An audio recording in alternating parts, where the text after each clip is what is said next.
Everyone, स्वागत है आप सभी का आपके अपने educational platform the content cloud पर। सो कैसे हैं आप सभी? आई होप आप सभी अच्छे होंगे एंड आप सभी की प्रिपरेशन चल रही होगी अच्छे से।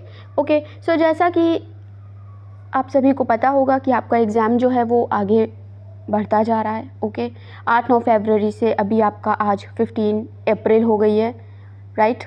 एंड जो एग्ज़ाम है वो आपका अप्रैल एंड या फिर मई में डेफिनेटली आपको देखने को मिलेगा। तो आप पेशेंस बनाए रखिए और अपनी जो प्रिपरेशन है उसे करते रहिए। पेपर होगा, फॉर्म आएंगे, उनमें आपको हेल्प करेगी, ठीक है। क्योंकि यही प्रिपरेशन और यही पेशेंस आपका फर्दर जो वैकेंसी के फॉर्म आएंगे, आपका वो एग्ज़ाम होंगे, उसमें आपको देखने को मिलेगा। इसलिए अपनी जो प्रिपरेशन है वो बनाए रखें। सो आज टॉपिक है हमारा हिंदी के प्रैक्टिस सेट। ओके, हिंदी की मैक्सिमम क्लासेस, मैराथन क्लासेस और प्रैक्टिस सेट आपके अवेलेबल हैं। आप उन्हें ज़रूर देख लीजिए क्योंकि हिंदी इजी होने के साथ साथ एक बेस्ट स्कोरिंग सब्जेक्ट है। फिर चाहे आपसे 15 क्वेश्चन पूछें या 60 question as a optional subject आपका हो। ओके, इसी सीरीज़ में अब हम लोग सॉल्व करेंगे ये हिंदी के क्वेश्चन। क्वेश्चन नंबर 1 है, साहित्य ही समाज के विचारों को डैश बनाता है। क्या होगा आपका correct answer? Fill in the blanks के स्थान पर क्या आएगा? चिरस्थायी, अहंकार युक्त, अविवेकी या फिर जड़। साहित्य ही समाज के विचारों को डैश बनाता है। ओके, सो ये आपका पीजीटी, टीजीटी, पीआरटी तीनों ही लेवल के एग्जाम्स के लिए इम्पॉर्टेंट है, राइट। सो यहाँ पर करेक्ट आंसर हो जाएगा ऑप्शन नंबर फर्स्ट, चिरस्थायी, राइट। चिरस्थायी का अर्थ होता है आपका लंबे समय तक टिकने वाली क्रिया। लंबे समय तक टिकने वाली क्रिया होता है चिरस्थायी।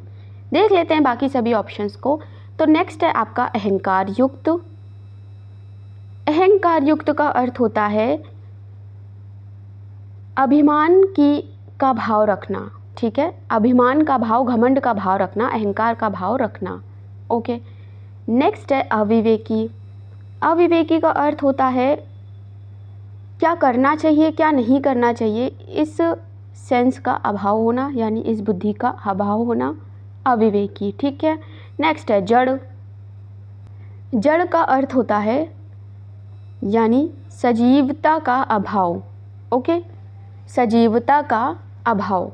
तो बाकी तीनों ऑप्शंस आपने देख लिए। जो सबसे करेक्ट है वो है चिरस्थायी, ठीक है। बढ़ते हैं अब अपने नेक्स्ट क्वेश्चन की। सो क्वेश्चन नंबर 2 है, सेकेंड नंबर क्वेश्चन है, धनी किंतु मूर्ख व्यक्ति किस मुहावरे का अर्थ है?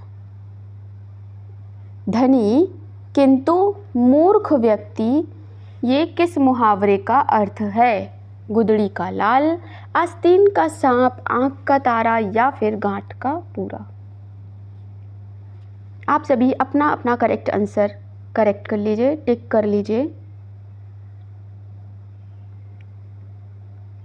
धनी किंतु मूर्ख व्यक्ति, इस क्वेश्चन का आपका जो आंसर होगा वो होगा ऑप्शन नंबर 4, गांठ का पूरा।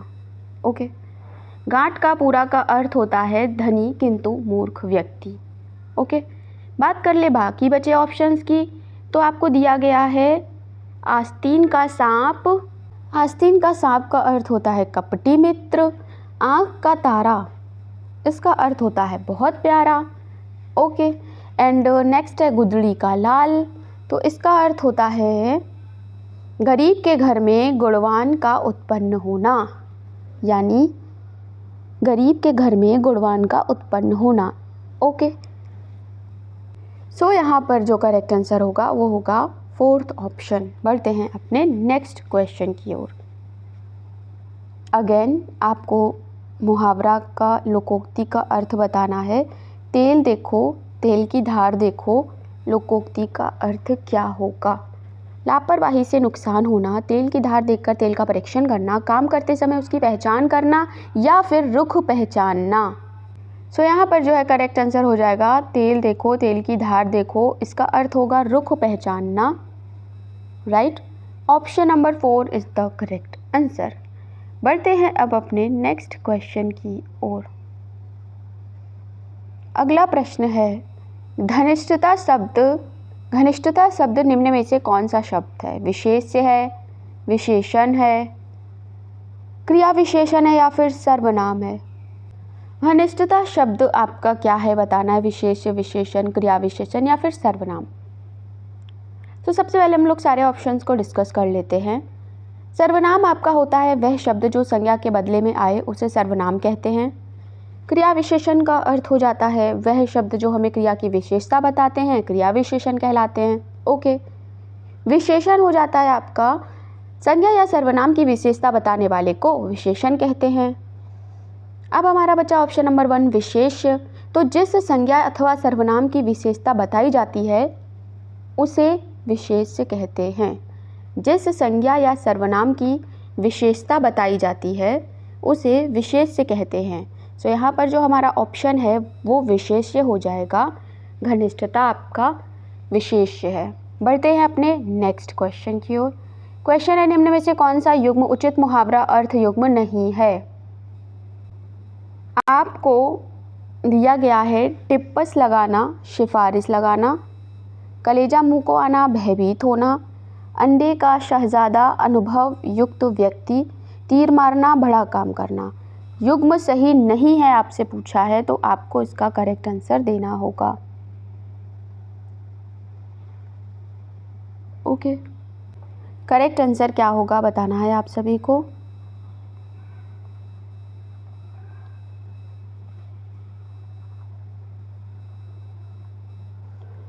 सो करेक्ट आंसर हो जाएगा थर्ड वाला ऑप्शन, अंडे का शहजादा, अनुभव युक्त व्यक्ति नहीं, इसका अर्थ होता है अनुभवहीन व्यक्ति।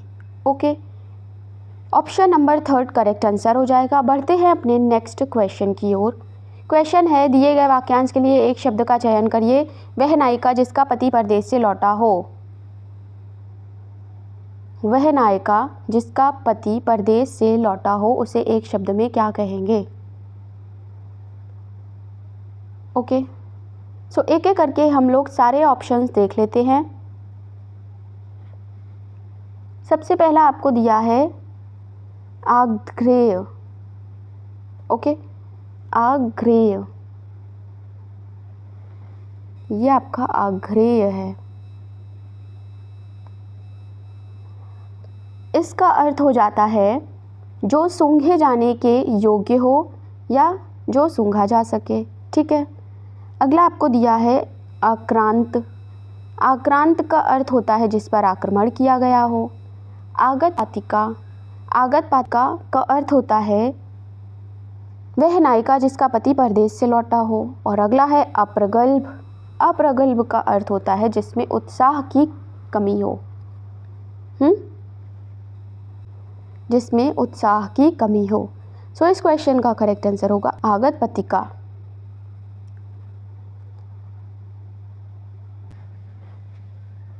सो जो प्रीवियस प्रैक्टिस सेट है उनमें आपके वाक्यांश के लिए एक शब्द डिस्कस कराए गए हैं, तो आप उन्हें हिंदी के उन प्रैक्टिस सेट्स को सॉल्व कर लीजिएगा। मोस्ट इम्पॉर्टेंट वाक्यांश के लिए एक शब्द सॉल्व करने को एक जगह प्राप्त हो जाएंगे, मिल जाएंगे।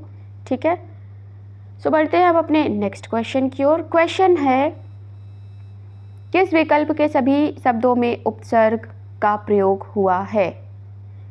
उपसर्ग क्या होता है आपको पता ही होगा, तो बताइए कि उपसर्ग का प्रयोग किस शब्द में हुआ है। सो देख लेते हैं सभी ऑप्शंस को। ऑप्शन नंबर 4 हमें दिया है लड़ाई सिलाई, इसमें आपका आई प्रत्यय लगा है। ठीक है, अगला है घटना तुलना, इसमें आपका अना प्रत्यय यूज हुआ है। ऑप्शन नंबर 1 को देखें लेखक पाठक, तो इसमें आपका अक प्रत्यय यूज हुआ है। ओके, एंड अगर हम बात करें सेकंड वाले ऑप्शंस की, तो इसमें आपका अपयश में अप उपसर्ग है एंड अधिनियम में अधि उपसर्ग है। ओके, अधि उपसर्ग अधिनियम में लगा है और अप उपसर्ग अपयश में लगा है। तो आपको पता ही होगा कि उपसर्ग जो है वो शब्द में आगे लगे होते हैं।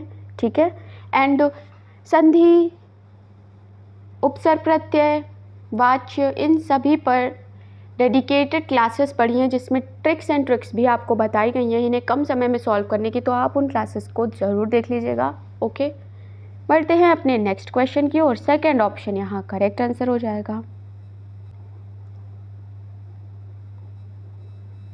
अगला है कि सही वर्तनी वाले शब्द का चयन कीजिए। ये आपका मोस्ट इम्पॉर्टेंट टॉपिक है एंड आपको ये प्रैक्टिस से ही आएगा, इसलिए जितना ज़्यादा से ज़्यादा हो सके आप शब्दों का प्रैक्टिस करें।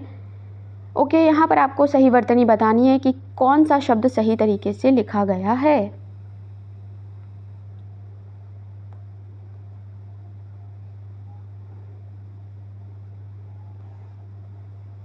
ओके,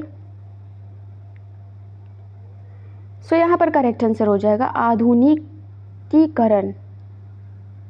आधुनिकीकरण। ओके, ऑप्शन नंबर 4 आपका ये करेक्ट आंसर हो जाएगा। नेक्स्ट है दानी, ध्वंस, नागरिक का सही विलोम शब्द किस समूह में है आपको बताना है। दानी, ध्वंस, नागरिक।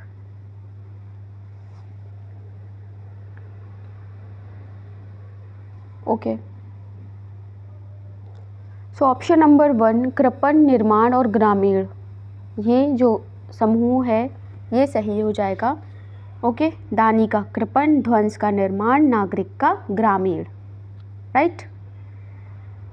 सो यहाँ पर आपको जो दिए गए हैं उनके विलोम आप देख लीजिए।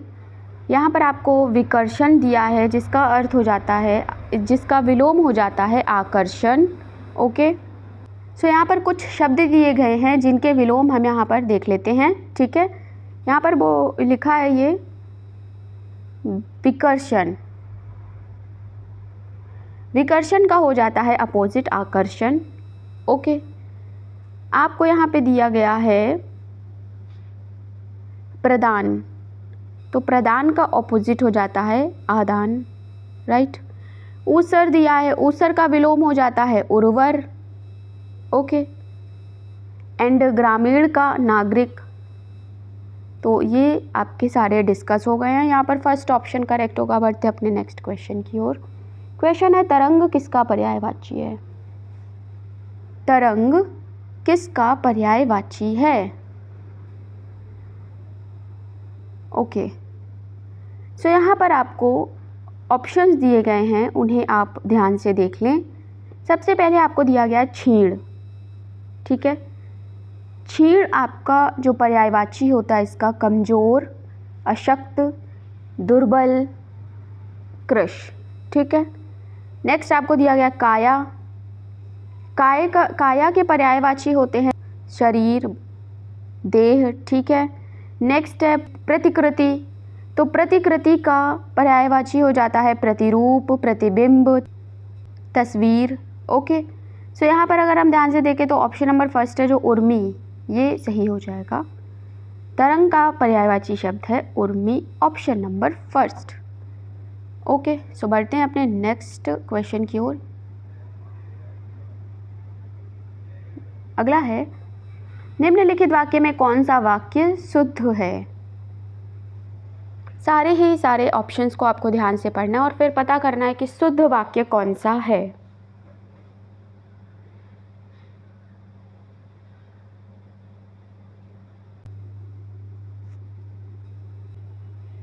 सही हो जाएगा ऑप्शन नंबर 4, वर्तमान महासमर संसार की सबसे बड़ी समस्या है। ओके,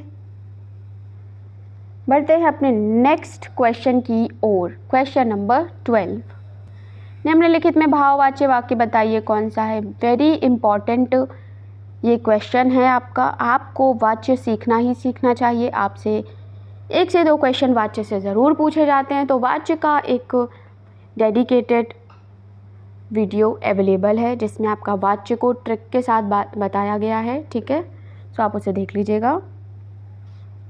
यहाँ पर जो है कछुआ से दौड़ा नहीं जा सकता, ये आपका भाववाच्य हो जाएगा। कछुआ से दौड़ा नहीं जा सकता, ऑप्शन नंबर 3। ओके, बात कर ले अगर भाववाच्य की, तो जब वाक्य में ना तो कर्ता की प्रधानता और ना कर्म की, बल्कि आपका क्रिया का भाव प्रधान होता है, तब वहाँ पर भाववाच्य हो जाता है। उदाहरण के लिए, हमसे वहाँ नहीं ठहरा जाता, उससे आगे क्यों नहीं पढ़ा जाता। ओके, सो थर्ड ऑप्शन यहाँ पर करेक्ट आंसर हो जाएगा। बढ़ते अपने नेक्स्ट क्वेश्चन की ओर। निम्नलिखित में से कौन सा शब्द विलोम युग्म सही नहीं है? आपको ये युग्म दिए गए हैं, इनमें से कौन सा विलोम सही नहीं है आपको बताना है। अनुराग, विराग, अनुकूल, प्रतिकूल, आर्द्र, निरार्द्र, आशा, निराशा। ओके, सो करेक्ट हो जाएगा ऑप्शन नंबर थर्ड। आर्द्र का विलोम हो जाता है शुष्क। ओके, शुष्क आपका करेक्ट आंसर हो जाएगा। सो आर्द्र का अर्थ हो जाता है नाम या तरल। ठीक है, अगला प्रश्न देख लेते हैं। पर्यायवाची शब्द की दृष्टि से कौन सा शब्द युग्म असंगत है? सो आप सेशन को शेयर ज़रूर कर दीजिएगा, लाइक कर दीजिएगा। ओके, एंड एचटेट की प्लेलिस्ट को कम्प्लीटली देखना बिल्कुल ना भूलें। प्रश्न है कि पर्यायवाची शब्द की दृष्टि से कौन सा शब्द युग्म असंगत है?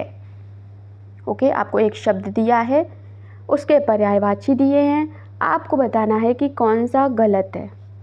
राइट, नदी, सरिता, तटनी, तरंगिनी, पक्षी, विहग, खग, मधुप, या फिर जल, अम्बु, सलिल, वारी, कमल, जलज, राजीव, पंकज। इनमें से कौन सा जो असंगत है ये बताना है।